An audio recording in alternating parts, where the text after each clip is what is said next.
Hello student, welcome to my YouTube channel Study with Pushpa Miss. ପିଲେ ଆଜି ଆମେ ପଢିବା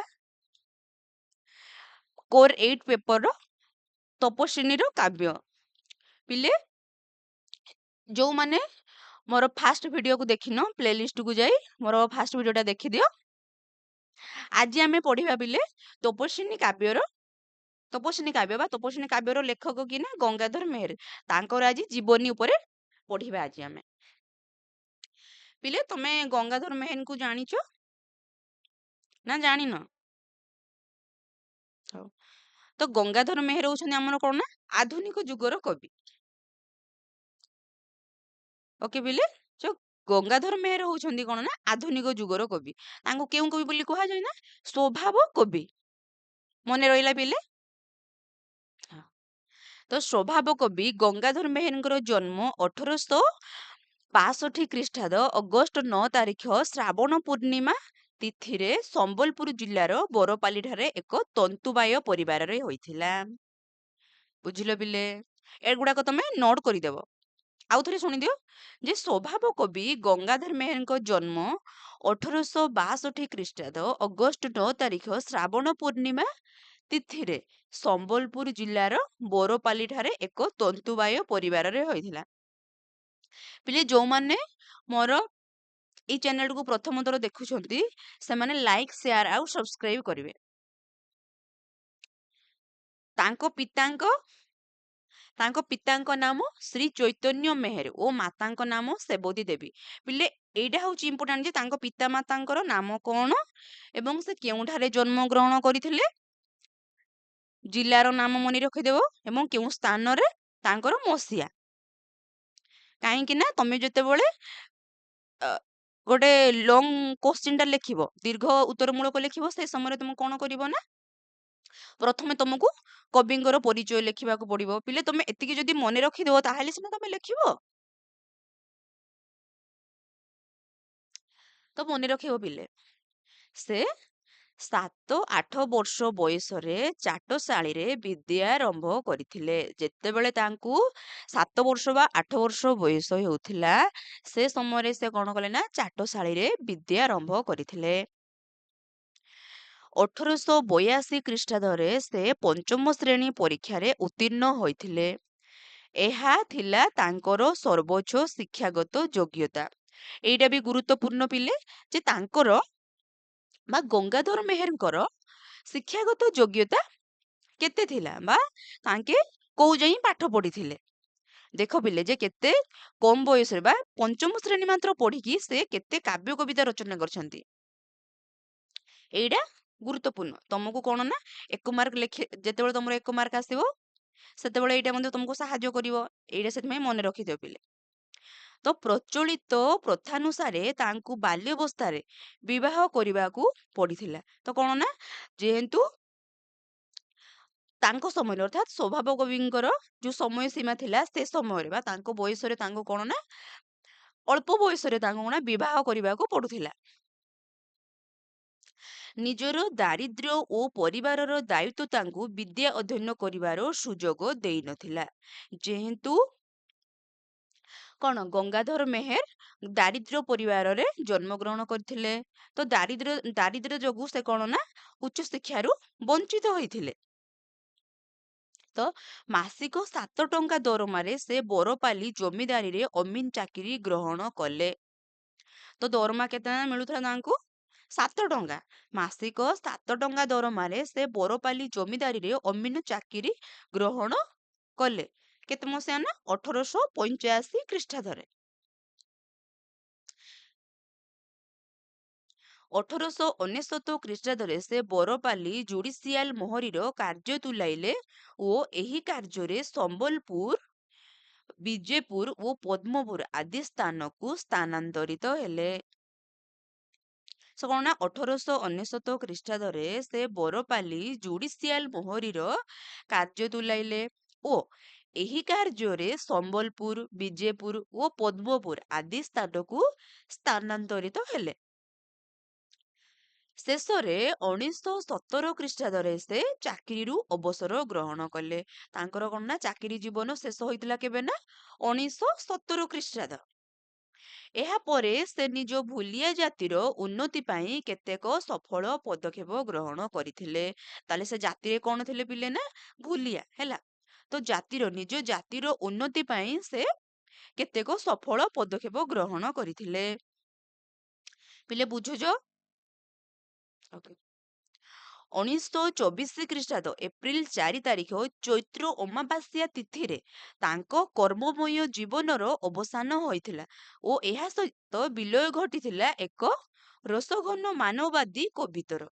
ତାହେଲେ ତାଙ୍କର ଦେହାନ୍ତ ହୋଇଥିଲା କେବେ ନା ସେ ଏହି ଆମର ଯୋଉ ଧରା ପୃଷ୍ଠରୁ କେବେ ସବୁଦିନ ପାଇଁ ଚାଲି ଯାଇଥିଲା ନା 1924 ଖ୍ରୀଷ୍ଟାବ୍ଦ ଏପ୍ରିଲ 4 ତାରିଖ ଚୈତ୍ର ଅମାବାସ୍ୟା ତିଥିରେ ତାଙ୍କ କର୍ମମୟ ଜୀବନର ଅବସାନ ହୋଇଥିଲା। ଆଧୁନିକ ଯୁଗର ପ୍ରାରମ୍ଭରେ ଗଙ୍ଗାଧର ଜୈନଙ୍କ ଶ୍ରେଷ୍ଠ କବି ଭାବରେ ପରିଚିତ।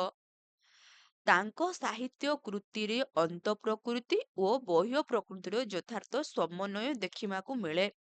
ତ କଣ ନା ଆଧୁନିକ ଯୁଗର ପ୍ରାରମ୍ଭରେ ଗଙ୍ଗାଧର ଜୈନକ ଶ୍ରେଷ୍ଠ କବି ଭାବରେ ପରିଚିତ। ତ ଆଧୁନିକ ଯୁଗର ଆମର ଯୋଉ ଆରମ୍ଭରେ ସେ କଣ ନା ଶ୍ରେଷ୍ଠ କବି ଭାବରେ ପରିଚିତ। ତାଙ୍କ ସାହିତ୍ୟ କୃତିରେ ଅନ୍ତଃପ୍ରକୃତି ଓ ବହ୍ୟ ପ୍ରକୃତିର ଯଥାର୍ଥ ସମନ୍ୱୟ ଦେଖିବାକୁ ମିଳେ। ଅର୍ଥାତ୍ ଆମର ଯୋଉ ପ୍ରକୃତିକୁ ସେ କଣ ନା ସୁନ୍ଦର ସରସ ମାଧ୍ୟମରେ ସେ କଣ ନା ବର୍ଣ୍ଣନା କରୁଥିଲେ। ସତେ କି ତାଙ୍କର ଯୋଉ ଚିତ୍ର ପ୍ରକୃତିକୁ ସେ କଣ ନା ସଜୀବ କରୁଥିଲେ। ଅର୍ଥାତ୍ ତାଙ୍କୁ ଗୋଟେ କଣ ନା ମଣିଷର ରୂପ ଦେଇ ଦେଉଥିଲେ।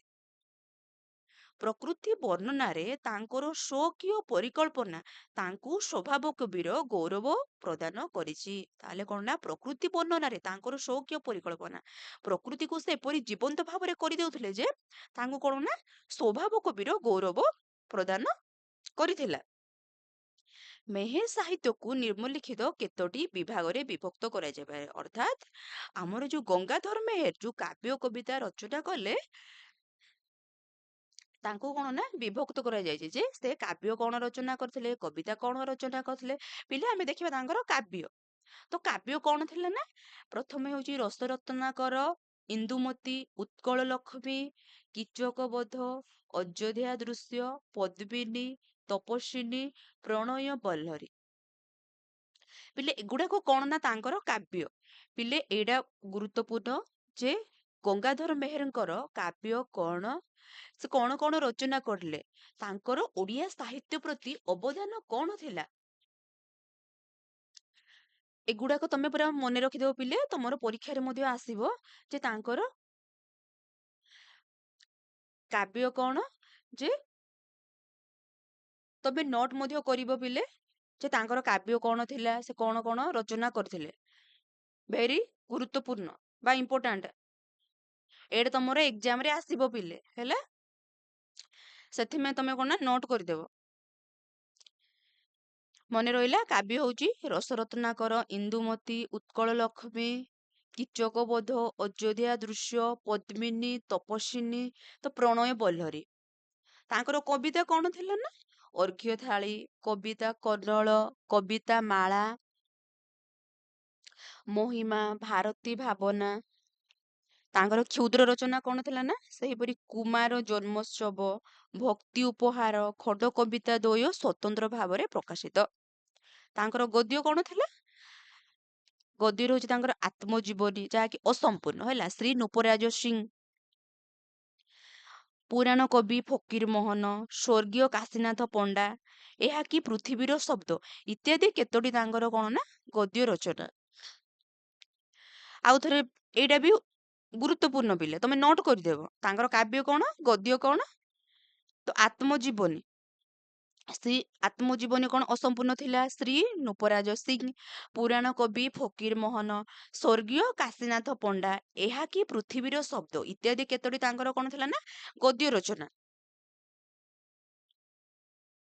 ତ ଆମେ କଣ କରିବା ଆଜି ଆଲୋଚନା କରିବା ନା ପିଲେ, ବା କଣ ପଢିବା ଆମେ ଆଜି, ତପସ୍ୱିନୀ। ଦେଖିଦେବ ପିଲେ ତପସ୍ୱିନୀର କାବ୍ୟ। ଏଇଟା ହଉଛି କଣ ନା 11ଟି ସ୍ୱର୍ଗ ଥିଲା। ତମର ଯୋଉ ତୃତୀୟ ସ୍ୱର୍ଗ ଅଛି ତାକୁ ଆମେ ପଢିବା। ପ୍ରଥମେ ତମେ ତପସ୍ୱିନୀର ବିଷୟବସ୍ତୁ କଣ ତାକୁ ଦେଖିଦିଅ। ଏଥିରେ ରାମଚନ୍ଦ୍ରଙ୍କ ଦ୍ୱାରା ନିର୍ବାସିତ ସୀତାଙ୍କର ବାଲ୍ମୀକି ଆଶ୍ରମରେ କାଳଯାପନ ବର୍ଣ୍ଣିତ। ଆଉଥରେ ଶୁଣିଦିଅ ପିଲେ। ଏଥିରେ ରାମଚନ୍ଦ୍ରଙ୍କ ଦ୍ୱାରା ନିର୍ବାସିତ ସୀତାଙ୍କର ବାଲ୍ମୀକି ଆଶ୍ରମରେ କାଳଯାପନ ବର୍ଣ୍ଣିତ।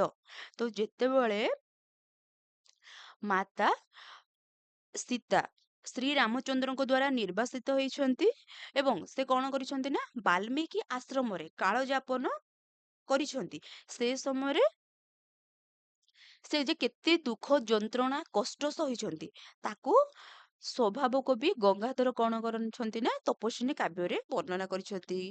ବୁଝିଲ ପିଲେ? ନହେଲେ ଆଉ ଥରେ କହିଦଉଛି, ଏହି ଆମର ଯୋଉ ତପସ୍ୱିନୀ କାବ୍ୟରେ ରାମଚନ୍ଦ୍ରଙ୍କ ଦ୍ୱାରା ନିର୍ବାସିତ ସୀତାଙ୍କର ବାଲ୍ମୀକି ଆଶ୍ରମରେ କାଳଯାପନ ବର୍ଣ୍ଣିତ। ତ ଦେବୀ ସୀତା ରାମଚନ୍ଦ୍ରଙ୍କ ଦ୍ୱାରା ନିର୍ବାସିତ ହେଇଛନ୍ତି, ଆଉ ସେ କଣ ନା ବାଲ୍ମୀକି ଆଶ୍ରମରେ କାଳଯାପନ କରିଛନ୍ତି, ବା ସେ ଏକ ରାଜମହଲ ବା ତାଙ୍କ ପରିବାର ପରିଜନ ବର୍ଗଙ୍କୁ ଛାଡିକି ସେ କଣ ନା ବାଲ୍ମୀକି ଆଶ୍ରମରେ ବସବାସ କରିଛନ୍ତି ବା ସେଠି ସେ ଜୀବନ ଯାପନ କରିଛନ୍ତି।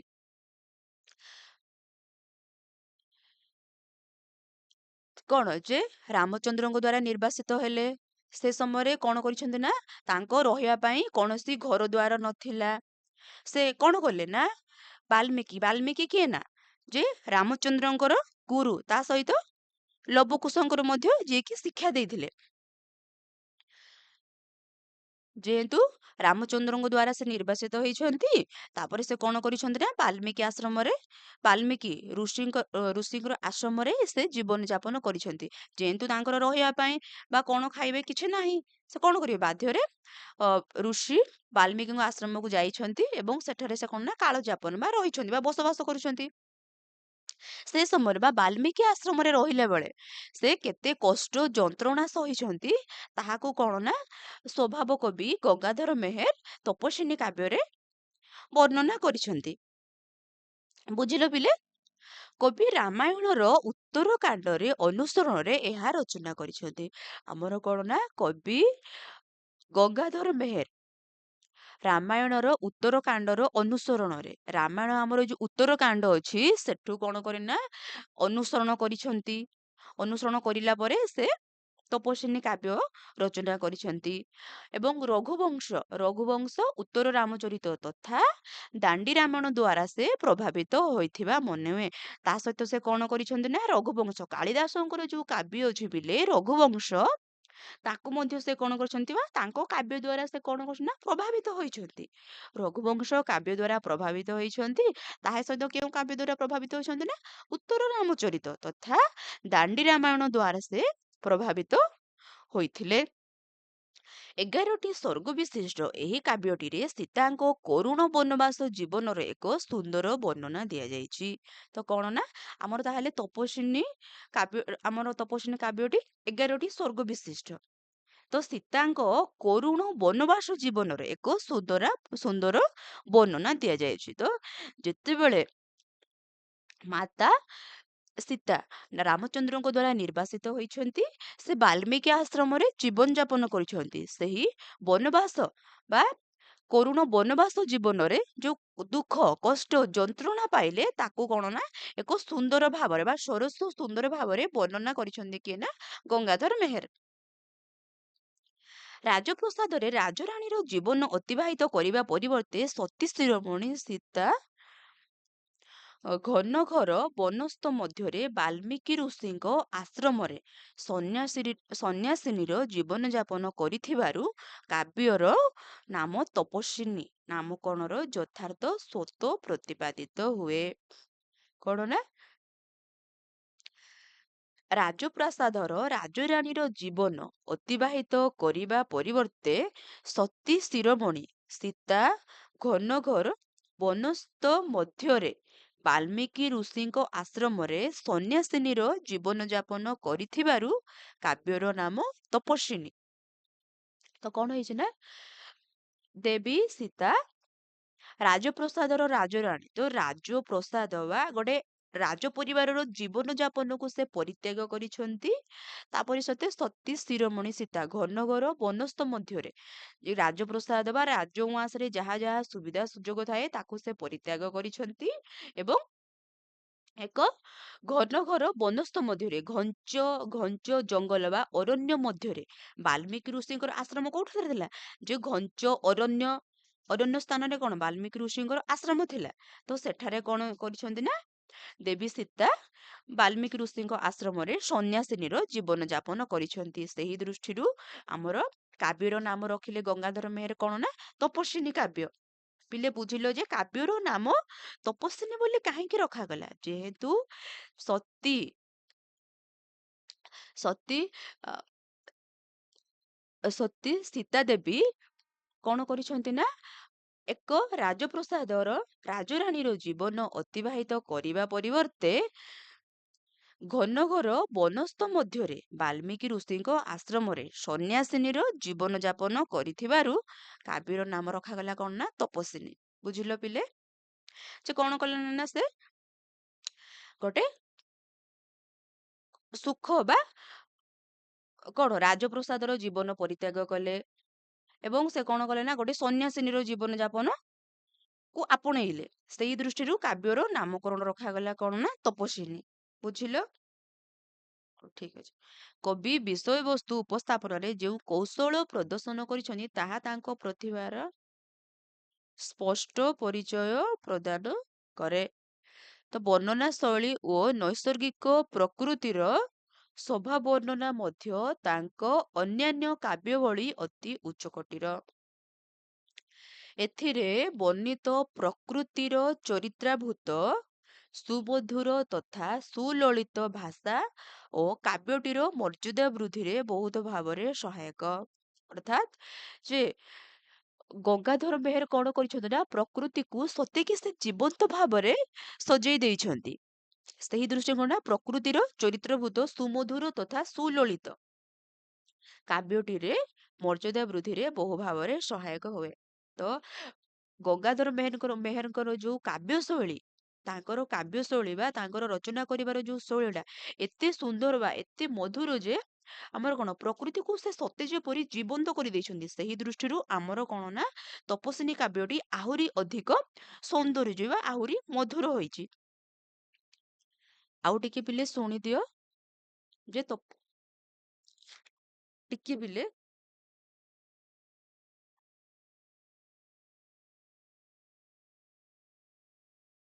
ପିଲେ ଟିକେ ରହିଯାଅ।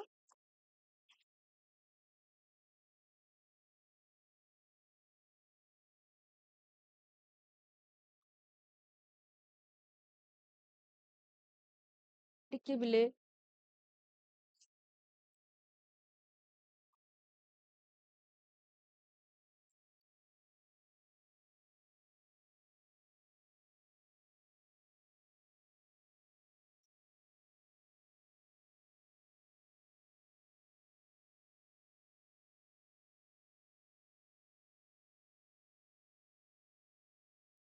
ତମର ଅଛି କଣ ନା ତପସ୍ୱିନୀ କାବ୍ୟର ତୃତୀୟ ସର୍ଗ। ମୁଁ ତମକୁ ପ୍ରଥମରୁ କହିଛି ଯେ ତପସ୍ୱିନୀ କାବ୍ୟରେ 11ଟି ସର୍ଗ ରହିଅଛି।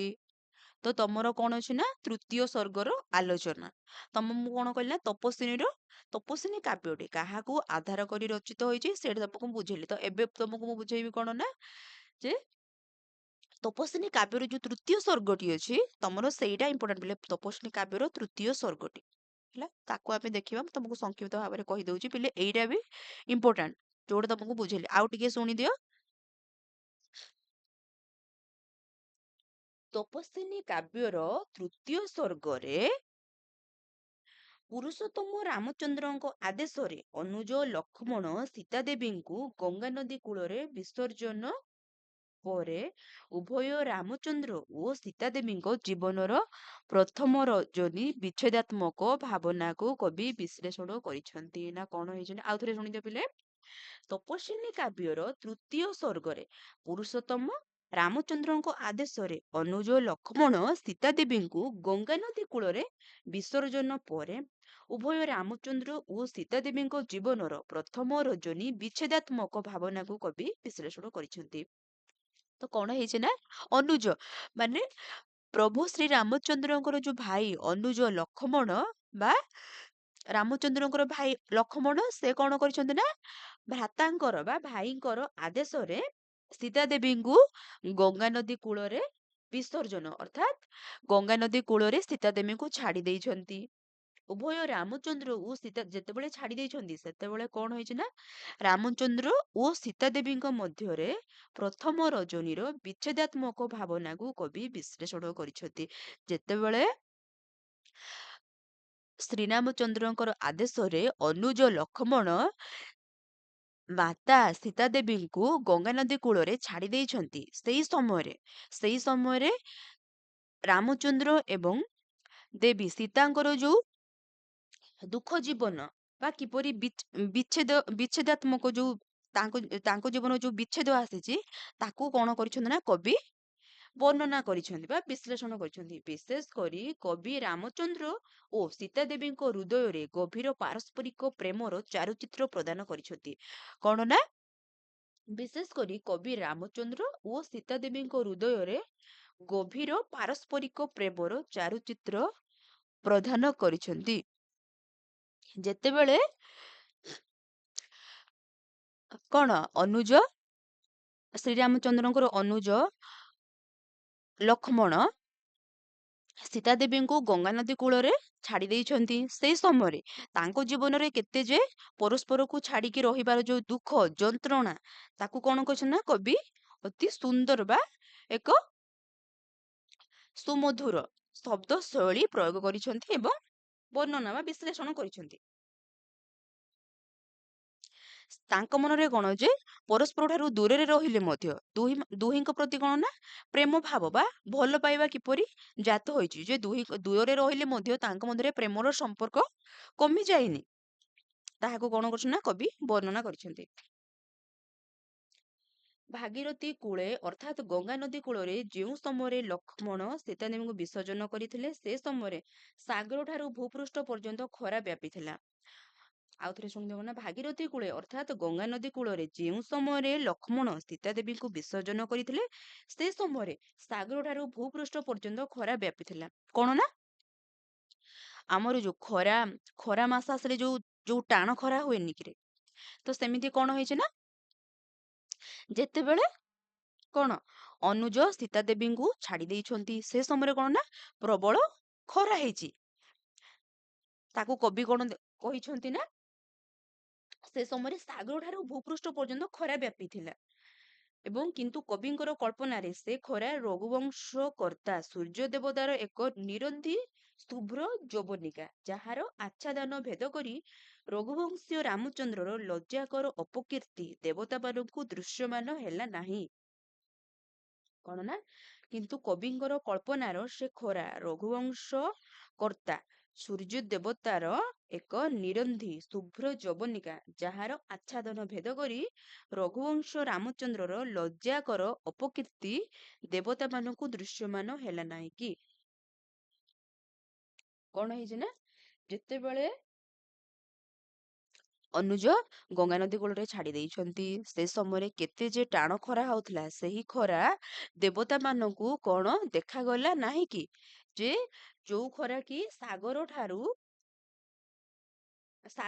ଭୂପୃଷ୍ଠ ପର୍ଯ୍ୟନ୍ତ ଖରା ବ୍ୟାପିଥିଲା ସେ ଖରା କଣ ଯେ ଦେବତା ମାନଙ୍କୁ ରଘୁବଂଶୀୟ କର୍ତ୍ତା ସୂର୍ଯ୍ୟ ଦେବତାର ଏକ ନିରନ୍ଧି ଶୁଭ୍ର ଯବନିକା ଯାହାର ଆଚ୍ଛାଦନ ଭେଦ କରି ରଘୁବଂଶୀୟ ରାମଚନ୍ଦ୍ରର ଲଜ୍ଜାକର ଅପକୀର୍ତ୍ତି ଯୋଉ ରାମଚନ୍ଦ୍ର ଯୋଉ ସୀତା ଦେବୀଙ୍କୁ ନିର୍ବାସିତ କରିଦେଲେ ଯେ ତାଙ୍କୁ କଣ ସେଇ ଖରାଟା ବା ଦେବତା ମାନଙ୍କୁ ବା ଅ, ଶ୍ରୀରାମଚନ୍ଦ୍ରଙ୍କୁ ଦୃଶ୍ୟମାନ ହେଲା ନାହିଁ କି କଣ ନା କବି ବର୍ଣ୍ଣନା କରିଛନ୍ତି। ପିଲେ ପିଲେ ଆଜି ପାଇଁ ଏତିକି ଥାଉ। ଆପଣଙ୍କୁ ଯଦି ଏହି ଭିଡିଓର ଲଙ୍ଗ କୋଶ୍ଚିନ୍ ଦୀର୍ଘ ଉତ୍ତର ମୂଳକ ଯଦି ଦରକାର ହଉଛି ତାହେଲେ ମତେ କମେଣ୍ଟ କରିବେ। ଆଉ ଯଦି ପିଲେ ଆପଣଙ୍କୁ ପିଲେ ମୁଁ ଟେଲିଗ୍ରାମ ଗ୍ରୁପରେ ମୋ ମୁଁ ୟୁଟ୍ୟୁବରେ ମୁଁ ଟେଲିଗ୍ରାମ ର ଲିଙ୍କଟା ଦେଇ ଦେଇଛି ସେଠି କ୍ଲିକ୍ କରିକି ପିଡିଏଫ ପାଇଯିବେ। ଆଜି ପାଇଁ ଏତିକି ଥାଉ। ରହିଲି। Thank you.